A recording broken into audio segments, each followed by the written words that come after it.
Hello guys, कैसे हैं आप लोग। तो गाइस, इस बुक का नाम है ये छठी क्लास की किताब है वसंत। और आज चैप्टर 2 है और चैप्टर का नाम है बचपन। तो आज इसको हम पढ़ेंगे और इसको पढ़ने का फ़ायदा ये है कि आपको ये पूरी कहानी याद होगी। और दूसरा ये कि जिन लोगों को हिंदी अच्छी पढ़नी नहीं आती है उसको हिंदी पढ़ने का मौका मिलेगा। एक प्रैक्टिस हो जाएगी, रीडिंग प्रैक्टिस। ठीक, तो फिर आज हम पढ़ेंगे और और दूसरी चीज़ तीसरी चीज़ ये होगी कि पूरी कहानी तो याद होगी, क्वेश्चन आंसर भी आप इसका आसानी से इस वीडियो को देखने के बाद दे सकते हैं। ठीक है, तो चलिए फिर शुरू करते हैं कार्यक्रम, है ना। और स्टार्ट कर देते हैं गाइस, हमारे साथ बने रहिए बस। बचपन। मैं तुम्हें अपने बचपन की ओर ले जाऊंगी। मैं तुमसे कुछ इतनी बड़ी हूँ कि तुम्हारी दादी भी हो सकती हूँ, तुम्हारी नानी भी बड़ी। ठीक है, यानी इतनी इनकी उम्र है कि नानी और दादी भी हो सकती हैं, जो बच्चे छठी क्लास में पढ़ रहे हैं। ठीक है, बड़ी बुआ भी, बड़ी मौसी भी, यानी एक तरह से बता रही हैं कि इतनी उम्र है कि बड़ी मौसी, नानी, दादी इस तरीके से हो सकती हैं। ठीक है, तो ये सब समझने वाली बात है। ठीक है ना गाइस। परिवार में मुझे सभी लोग जीजी कहकर पुकारते हैं। हाँ, मैं इन दिनों कुछ बड़ा बड़ा यानी उम्र में सयाना महसूस करने लगी हूँ, शायद। ठीक गाइस, ठीक, यानी उम्र में बड़ी हैं ये, शायद इसलिए कि पिछली शताब्दी में पैदा हुई थी। मेरे पहनने ओढ़ने में भी काफ़ी बदलाव आए हैं। पहले मैं रंग बिरंगे कपड़े पहनती रही हूँ, नीला, जामुनी, ग्रे, काला, चॉकलेटी, ये कलर इन्होंने गिराए हैं। अब मन कुछ ऐसा करता है कि सफ़ेद पहनो, गहरे नहीं। ठीक है, यानी डार्क कलर नहीं, हल्के रंग। मैंने पिछले दशकों ठीक में तरह तरह की पोशाक पहनी है। पोशाक मतलब कपड़े वगैरह। पहले फ्रॉक, फिर निक्कर, वॉकर, स्कर्ट, लहंगे, गरारे, ठीक, और अब चूड़ीदार और घेरदार कुर्ते। बचपन के कुछ फ्रॉक तो मुझे अब तक याद हैं। ठीक गाइस, तो गाइस ये देखिए कहानी। हल्की नीली और पीली धारी वाली फ्रॉक, गोल कॉलर और बाजू पर भी गोल कफ। एक हल्के गुलाबी रंग का बारीक चुन्नटों वाला घेरदार फ्रॉक, नीचे गुलाबी रंग की फ्रिल। उन दिनों फ्रॉक के ऊपर की जेब में रुमाल और बालों में इतराते रंग बिरंगे रिबन का चलन था, यानी ऐसा फैशन था। ठीक है, लेमन कलर का बड़े प्लेटों वाला गर्म फ्रॉक, जिसके नीचे फर टांकी थी, यानी टांकना हाथ से। 2 ट्यूनक भी याद हैं, एक चॉकलेट रंग का और अंदर की कोटी प्याजी, दूसरी ग्रे और उसके साथ सफ़ेद कोटी।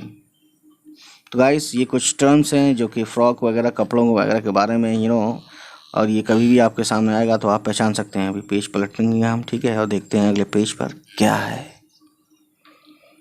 ठीक गाइस, तो ये चीज़ आपको याद रही। मुझे अपने मोज़े और स्टॉकिंग भी याद हैं। बचपन में हमें अपने मोज़े खुद धोने पड़ते थे। वह नौकर या नौकरानी को नहीं दिए जा सकते थे। इसकी सख्त मनाही थी, यानी बिल्कुल मना था ये सब कि नौकर हमारे कच्छे या ये मोज़े धोएं। हम बच्चे इतवार की सुबह इसी में लगाते। ठीक है, यानी संडे को ये काम करते, है ना। इतवार को हम रविवार बोलते हैं। धो लेने के बाद अपने अपने जूते पॉलिश करके चमकाते। जब जूते कपड़े ब्रश से रगड़ते तो पॉलिश की चमक उभरने लगती।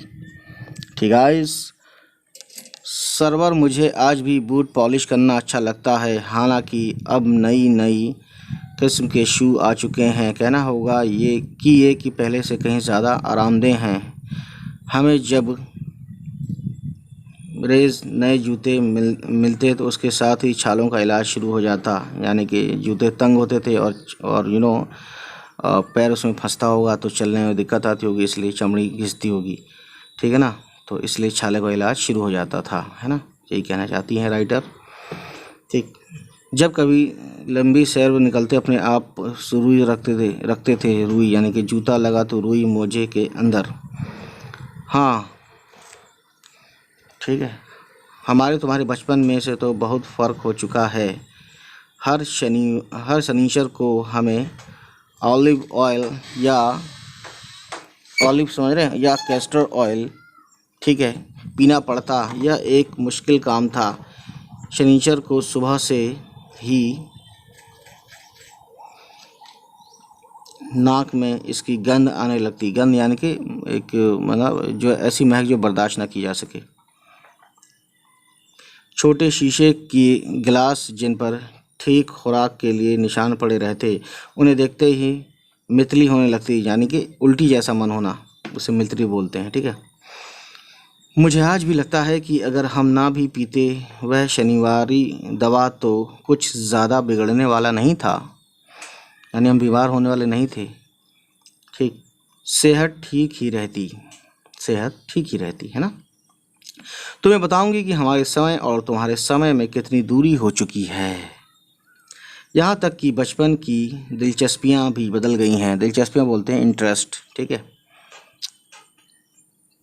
रुचि जिसे बोलते हैं हिंदी में। दिलचस्पी एक्चुअली में ये पर्शियन वर्ड है, उर्दू। याद रहे उन दिनों कुछ घरों में ग्रामोफोन थे, रेडियो और टेलीविज़न नहीं थे, यानी इतना पुराना ज़माना है। हमारे बचपन की कुल्फ़ी आइसक्रीम हो गई है, मतलब कहने का है अब आइसक्रीम बिकती है, कुल्फ़ी नहीं, जबकि कुल्फ़ी भी बिकती है, ऐसा नहीं है। ठीक है ना। कचौड़ी समोसा पेटीज़ में बदल गया है, जबकि समोसे कचौड़ा समोसा भी मिलता है, सब मिलता है। शहतूत और फल से, है ना, शहतूत और फालसे और खसखस के शरबत कोक पेप्सी में। उन दिनों कोक नहीं, लेमनेड विम्टो मिलती थी।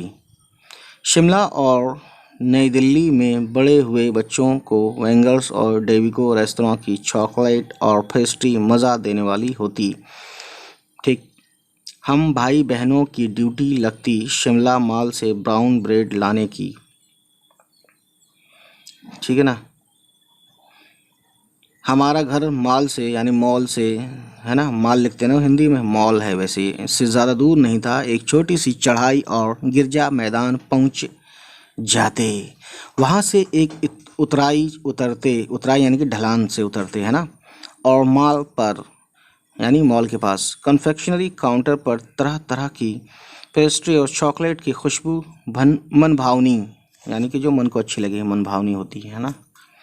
हमें हफ्ते में एक बार चॉकलेट ख़रीदने की छूट थी। सबसे ज़्यादा मेरे पास ही चॉकलेट टॉफ़ी का स्टॉक रहता, यानी जमा हो जाता था, है ना, इकट्ठा रहता था। मैं चॉकलेट लेकर खड़े खड़े कभी ना खाती, घर लौटकर साइबोर्ड पर रख देती और रात के खाने के बाद बिस्तर में लेटकर मज़ा ले खाती। ठीक है, सबका अपना अपना तरीका है मज़ा लेने का। शिमला के काफल भी बहुत याद आते हैं, खट्टे मीठे, कुछ एकदम लाल, कुछ गुलाबी, रसभरी कसमल सोच कर ही मुंह में पानी भराए। चेस्टनट एक और गज़ब की चीज़, आग पर भुने जाते और फिर छिलके उतार कर मुंह में। चने ज़ोर गरम और अनारदाने का चूर्ण, हाँ, चने ज़ोर गरम की पुड़िया जो तब थी वह अब भी नज़र आती है। पुराने कागज़ों से बनाई हुई इस पुड़िया में निरा हाथ का कमाल है। नीचे से तिरछी लपेटे हुए, ऊपर से इतनी चौड़ी कि चने आसानी से हथेली पर पहुंच जाएं। एक वक्त था जब फिल्म का गाना, यानी एक समय था जब फिल्म का गाना, चना जोर गरम बाबू मैं लाया मज़ेदार चना जोर गरम, ठीक है, उन दिनों स्कूल के हर बच्चे को आता था। यानी ये जो गाना है एक शोले फिल्म थी जिसको सलमान खान के बाप यानी सलीम खान ने लिखा था और फरहान अख्तर के बाप ने भी लिखा था, मिल के दोनों ने लिखा था, जावेद अख्तर ने। ठीक, ये वही शोले फिल्म की बात चल रही है, चना जोर गरम, यही गाना उसी में है। ठीक है, बहरहाल तो बच्चों शुरू करते हैं। कुछ बच्चे पुड़िया पर तेज़ मसाला बरकवाते। पूरा गिरजा मैदान घूमने तक यह पुड़िया चलती। एक एक चना पापड़ी मुंह में डालने और कदम उठाने में एक ख़ास ही लय रफ्तार थी। छुटपन में यानी बचपने में हमने शिमला रिज पर बहुत मज़े किए हैं, घोड़ों की सवारी की है। शिमला के हर बच्चे को कभी न कभी यह मौका मिल ही जाता था। ठीक गाइस, आगे देखते हैं। हम जाने क्यों घोड़ों को कुछ कमतर करके समझते, उन पर हंसते थे। ननिहाल के घोड़े खूब हष्ट-पुष्ट और खूबसूरत, उनकी बात फिर कभी। बहरहाल शाम को रंग बिरंगे गुब्बारे, सामने जाकू का पहाड़, यानी एक पहाड़ हुआ उसका नाम जाकू है या जाकू का पहाड़ से वो जाना जाता होगा पहाड़, ठीक है। ऊंचा चर्च, ठीक है, चर्च वहाँ बहुत सारे हैं। चर्च की घंटियाँ बजती तो दूर दूर तक उनकी गूंज फैल जाती। ऐसा लगता है कि इसके संगीत से प्रभु यीशु यानी ईसा अलैहिस्सलाम स्वयं कुछ कह रहे हैं। सामने आकाश है ना, सामने आकाश पर सूर्यास्त हो रहा है, यानी कि सनसेट का टाइम हो चुका है। गुलाबी सुनहरी धारियाँ नीले आसमान पर फैल रही हैं। दूर दूर फैले पहाड़ों के मुखड़े गहराने लगे और देखते देखते बत्तियाँ टिमटिमाने लगीं। रिज पर की रौनक और मॉल की दुकानों की चमक के भी क्या कहने। मॉल यानी वही मॉल, ठीक है। स्कैंडल पॉइंट की भीड़ से उभरता कोलाहल, यानी एक रौनक बन जाती थी भीड़ भाड़ से, है ना। सर्वर स्कैंडल पॉइंट के ठीक सामने उन दिनों एक दुकान हुआ करती थी जिसके शोरूम में शिमला कालका ट्रेन का मॉडल बना हुआ था।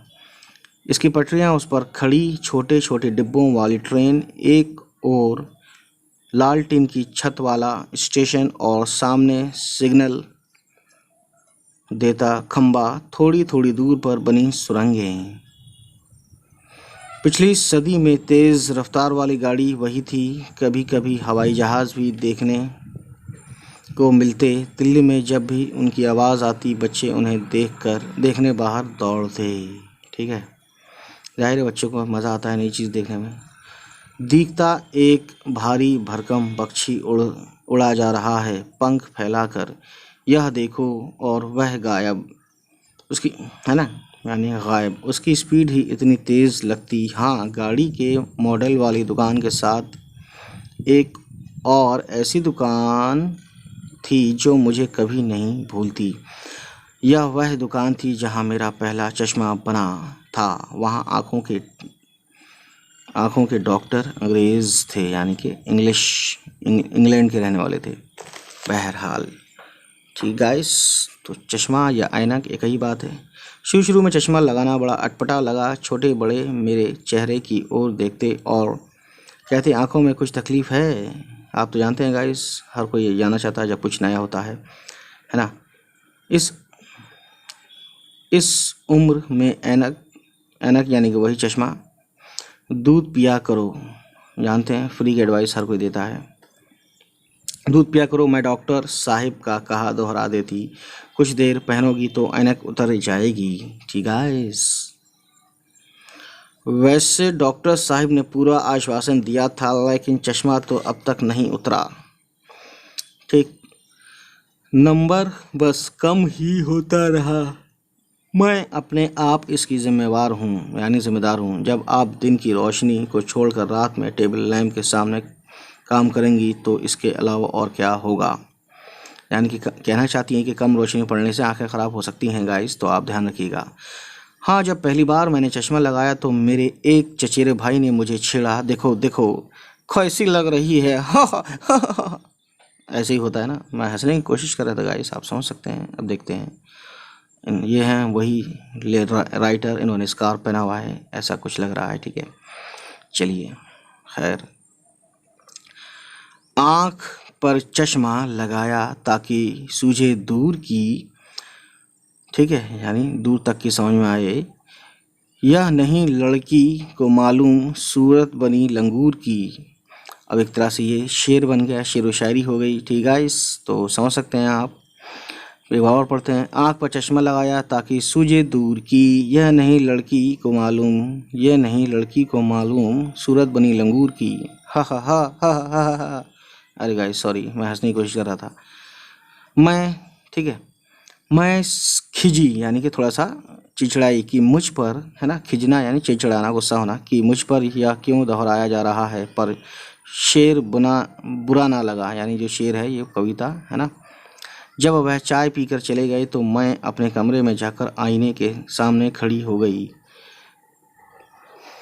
कई बार अपने को देखा, ऐनक उतारी, फिर पहनी, फिर उतारी, देखती रही देखती रही। सूरत बनी लंगूर की, नहीं नहीं नहीं, हाँ हाँ हाँ, यानी कन्फ्यूज़न में हो गई अपने आप को देखकर और उसकी कही हुई बात को अपने से मिलाकर। मैंने अपने छोटे भाई का टोपा उठाकर, यानी सिर पर बैठते हैं, सिर पर रखा। कुछ अजीब लगा, अच्छा भी और मजाकिया भी। तब की बात थी, अब तो चेहरे के साथ घुल मिल गया है चश्मा। जब कभी उतरा हुआ, यानी चश्मा जब कभी उतरा हुआ होता है तो चेहरा खाली खाली लगने लगता है। यू नो दैट, आदत भी पड़ जाती है, ऐसा लगता है कि पार्ट हो गया है चेहरे का चश्मा जो होता है ना, जो लोग लगाते हैं वो जानते हैं ये बात। याद आ गया वह टोपा, है ना, वह टोपा, काली फ्रेम का चश्मा और लंगूर की सूरत। हाँ, इन दिनों शिमला में मैं सिर पर टोपी लगाना पसंद करती हूँ। मैंने कई रंगों की जमा कर ली हैं। ठीक, कहाँ दुपट्टों का ओढ़ना और कहाँ सहज सहल सुभीते वाली हिमाचली टोपियाँ। और गाइस, राइटर का नाम है कृष्णा सोपती। ठीक है, तो उम्मीद है ये वीडियो आपको पसंद आई होगी, और अगर पसंद आई तो प्लीज़ हमारे चैनल को सब्सक्राइब कीजिए, जिसका नाम है किताबी दौलत। और ऐसे ही गाइस हमें और उन तक ये वीडियो ज़रूर पहुंचाइए जिसके पास ये बुक है, या जिसको और भी दूसरी बुक्स पढ़नी है, और आप क्लास 6, 7 सोशल साइंस बाकी सभी वीडियो के लिए हमारे चैनल को ज़रूर विज़िट करें और देखें। चलिए मिलते हैं, बाय बाय, टेक केयर।